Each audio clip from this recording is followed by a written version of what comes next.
TV web channel. Really, it's a great day, 75th anniversary. We are celebrating the great 75th celebration of India.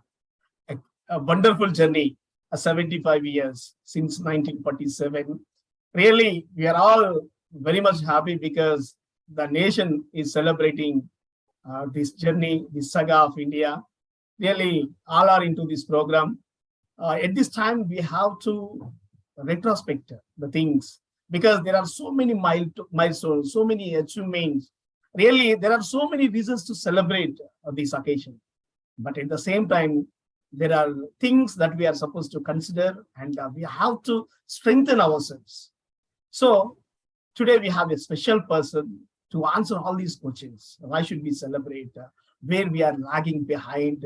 How we can strengthen ourselves in upcoming days? So there are so many questions and so many answers because we have a great eminent author, TEDx speaker, and really just I want to hear about Her Excellency Dr. Sujata Singhi from her own words.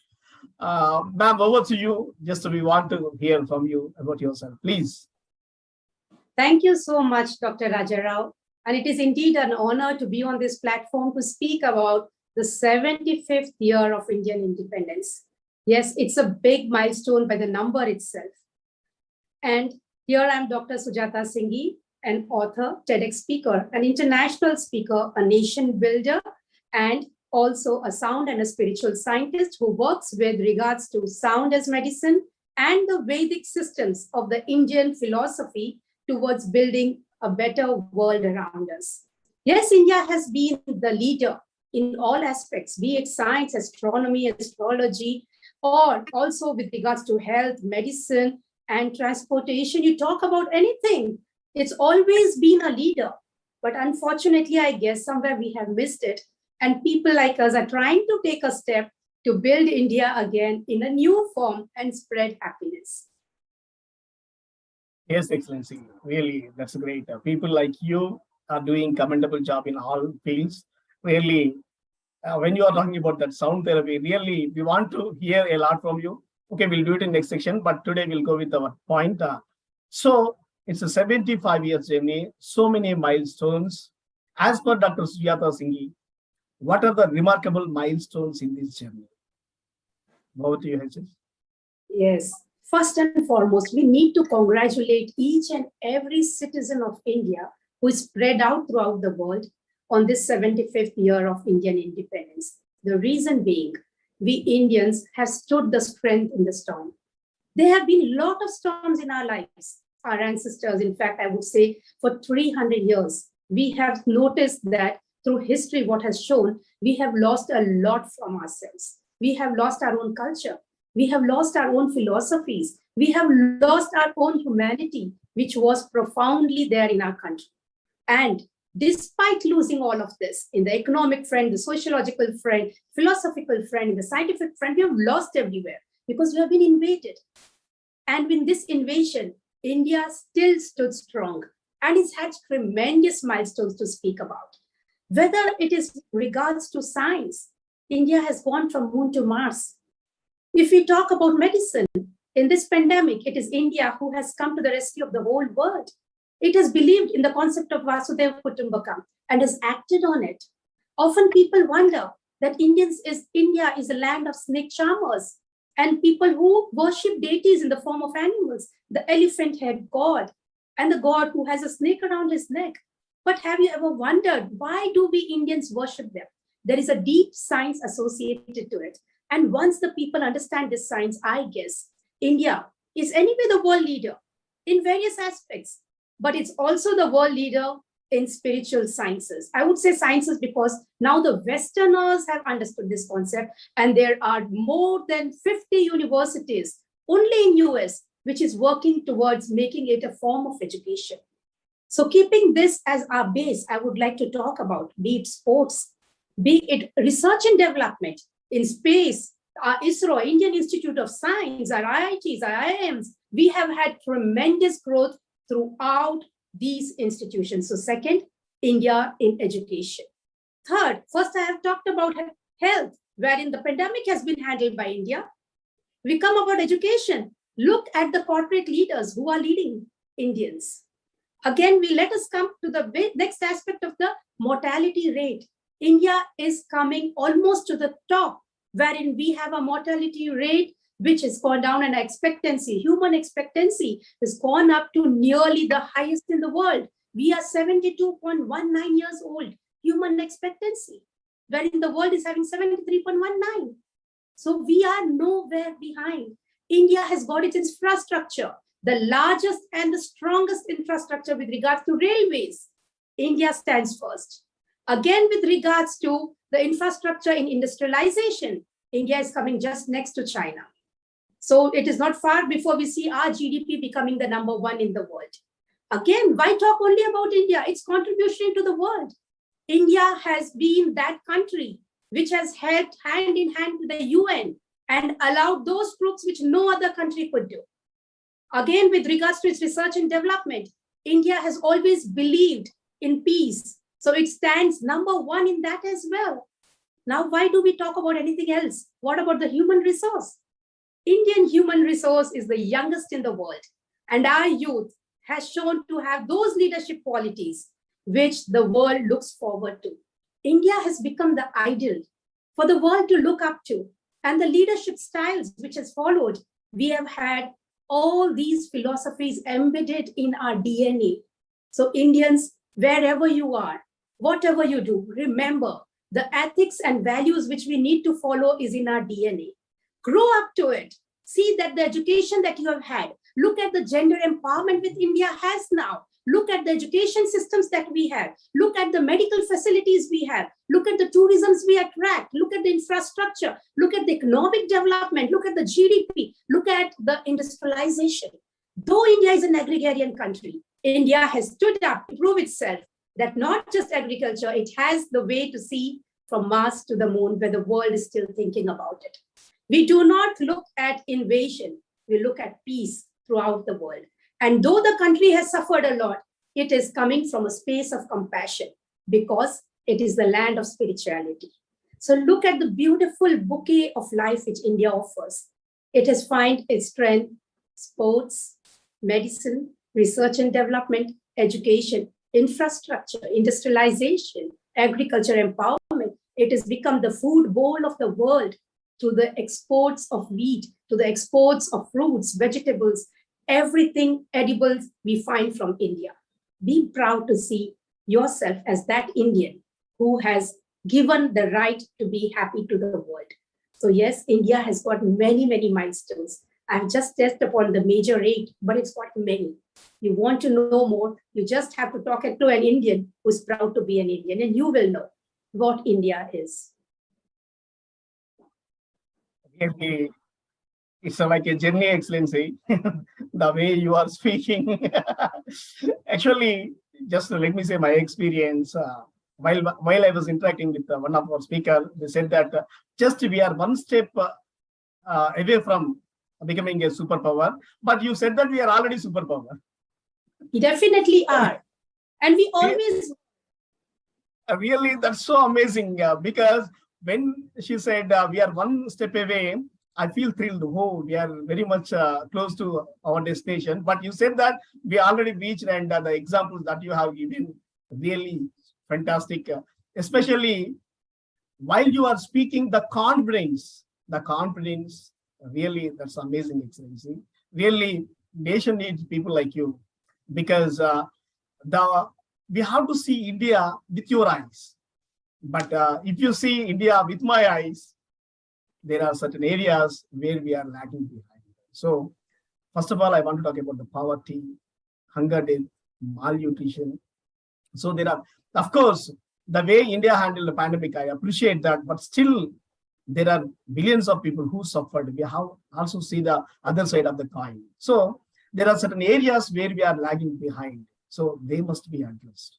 So as per Dr. Sujata Singhi, from the eyes of Dr. Sujata Singhi, where we are lagging behind. Of course, irrespective of all these achievements, milestones, of course, I can agree with you on all these aspects, but still we have to answer some issues where we are lagging behind. So then what are the answers to those puzzles from Dr. Sujata Singhi? Over to you. Yes, in this brightness, there are also spots of darkness. So we have to look at those dark spots, and how we can handle it is of much importance. Because when the sun is shining bright, it is reaching everywhere, but somewhere there are shades which are not reaching, where the sunlight is not being reached. So those spots we also have. The number one spot which I feel is with regards to malnutrition, as rightly said, because health and education, if these two things are aptly adhered to, addressed, then I guess that country can never have any dark spots. Now, when we talk about malnutrition, though India is an agrarian country, though it has had its green revolution, though it is the largest exporter of wheat and food grains across the world, still there are pockets in parts of India where we find children being in a state of malnutrition. Why? This biggest question is why? Do you feed the world, or do you feed outsiders before you feed your family? What is it that needs to be done? The number one thing which comes to my mind with regards to this issue is we need to have a proper governance system. When we have a proper governance system at the grassroots level, there will be a proper distribution of the basic amenity, basic right of every human being, food. And if it is there, I guess no child would die of malnutrition. No man will go hungry to sleep. Because that is a curse, not just for that man, but for every human being. We are all connected. One going home hungry doesn't mean the other person can be happy. Somewhere a part of him is also going to be hungry with regards to being connected. Another very important aspect which I feel is the government has to bring in more technological research and development with regards to enhancing the quality of food. We do not need a mass of grains being made which the nutritional value is being decreased. So next aspect is not just increase or distribute the grains around, but also see to it that it is of good quality, quantity, quality, and distribution. These three things, if we are able to look at and systemize it in such way that is a transparent flow, because India is not having a deficiency of food. It is to regards to the distribution of the food. And ethical distribution of food is very important.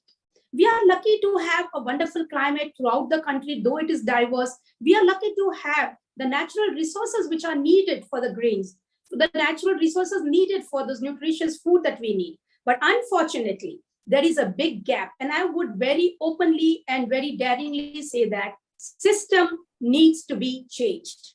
It is not with regards to the inavailability of resources. It is with regards to the ability of the system to allow these resources to reach to the lowest rung of the community. Every citizen has a right of the food which is grown in his country. So I would say first problem is food. And the second problem which I see is the drain of the think tank of our country. We have very, very, I would say, intelligent strategists in our country, students, IITians, IIM, to name a few. Why do they leave our country no sooner they graduate? Why can't we have very good opportunities for those students to build up Startup India? Let them have a norm wherein after you have graduated, work for 2 years in India, only then you can fly the nest. Why can't that be done? The next aspect is with regards to health facilities in India. Various schemes have been made, but why is it not reaching the lowest rung? Why is it again where power comes into play when there is a crisis? Let it be transparent. The next aspect is with regards to the governance, let each man be reachable to the leaders of the country. Because if that is possible, the voice of the common man will be heard, because his problems are different than what is seen as a bird's view. Let every man come up and speak and show. Just like in this platform, we are speaking. Every day we are speaking on the 17 SDGs of the UN, because all this is about humanitarian leadership. The similar way can be done wherein each and every citizen has a voice to speak. Now, again, everything culminates to being transparent with regards to governance. The next aspect which comes to my mind is we are not lagging behind in anything. Our GDP is wonderful. So why not make it a GDKP? That is, allow the knowledge component to come in. Gross domestic product, yes, we are producing goods, and based on that produce, we are getting our GDP. But what about the knowledge component? The knowledge component which India is giving to its students, the knowledge component which the students are giving to the world. Why shouldn't that be included? So GDP should be made as GDKP, that is gross domestic knowledge product, and then India is number one and not number two. So I guess these things, if they are addressed, India is anyway the leader, global leader. It has become actually an ideal. So we need to shine as we truly are and not hide behind the scenes. A little bit of changes here and there with these four components, and India is anyway the leader. Thank you, Excellency. Thank you so much. Really, on this special day, as we are celebrating Independence Day, really, you have doubled our happiness. That's so, because people have to see India through the eyes of Dr. Sujata Singhi ji. I hope so, because so much of positivity, so much of confidence. That's so great, Excellency. But we have a question for you. Actually, we want to argue on so many issues, because so that we can get so much of information from you. But we'll do that in the coming programs, so that we'll get the philosophy, because the important thing is philosophy that we want to obtain from you. We'll do that in coming programs. But the last question is, what is the responsibility and what is the contribution of Dr. Sujata Singhi towards our nation? That is the first question, because you said you are the nation builder. So my question is, what is the contribution of Dr. Sujata Singhi towards our nation, and what is the message of Dr. Sujata Singhi towards our society and our youth? Please. Yes, as a speaker and nation builder, why do I put it as nation builder? Because I had the opportunity and the honor to train the bureaucrats of India. So that was the first thing wherein I was training them on the various, I would say the various aspects which we cannot actually open up, but yes, there were various aspects which I had to train them on. And secondly, as a trainer for the youth, wherein I see that when I'm training the youth public leaders and the leaders in public governance under democratic leadership. Now, these are very special programs wherein I take up trainings to train.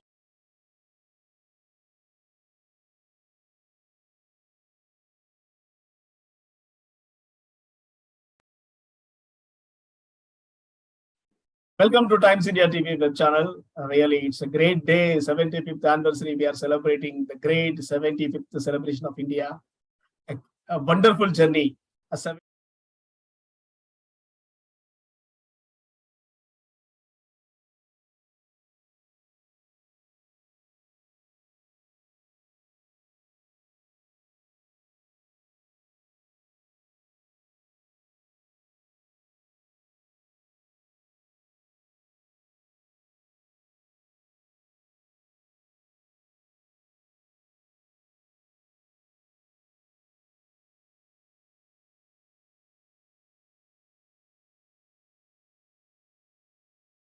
Culture, to its history, to its philosophies.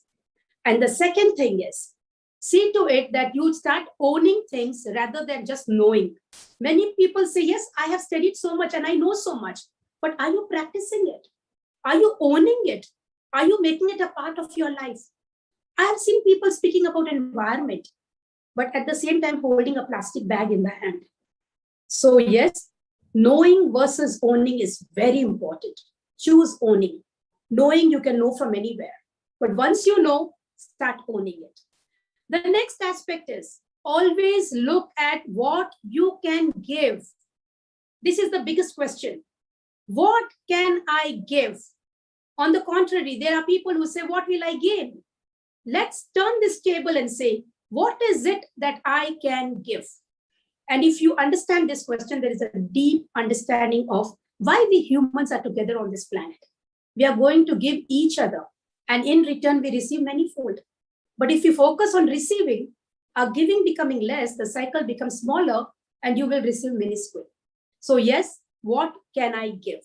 The next aspect, I would say that please be very aware about your environment. Be very cautious about your environment, because if your home is not clean, if your home is not a safe place for you to live, how do you expect to grow? environment awareness is very important. The next aspect is there are many points which I have for the youth because I speak for the youth and the women empowerment. There are a lot of points which I have in mind, which is running in my head. But the next thing, most important aspect which I look at is increase your capacity through education, through taking care of your health, through being in community services, through seeing your environment, to looking at how you can give. All these things are going to create a conducive environment for your growth. And one most important thing which I would like to share, not for the youth, this is something which I want to share with the governing companies. I mean, the organizations which are taking care of it. Of course, the center as well, which is taking the finance ministry and the HRD ministry. There is one important thing which I want to tell is, please look at how it is going to affect our nation in the next, not 5 years, that is till the next election, but see to it what it can do to our nation when the children of today who are born today will become the youth, and how will they see India. If we cannot have that in mind, if you're going to look short term, we are not going to have responsible citizens. So what our leaders do today is of much importance, and the youth are only going to follow and grow in that environment which the leaders create. So I guess this is a golden time for the leaders, for the youth, and for all the people who are in this era to see India shine bright. See that the inflation is curbed. See that the education is given at a place where there is more of transparency. See that the public governance is easier. See that the reachability is there for the youth to connect to the center and ask questions. There are various other things.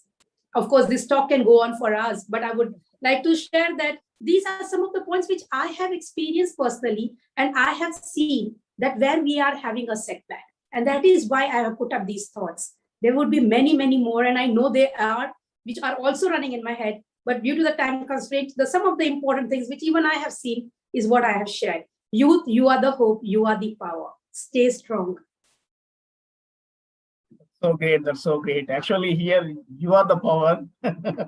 You are the power to youth, because that positivity you can inject into the minds of youngsters. That's really awesome. Really, we are expecting that so many episodes we are supposed to do on several topics. We'll do in future, certainly, because we have to create that awareness and we have to inculcate that positivity into the minds of youngsters. Thank you so much for Dr. Sujata Singhi for joining and giving so much valuable information on this special day. And once again, happy Independence Day to you and all our Times India TV audience. Bye. We'll meet in next program.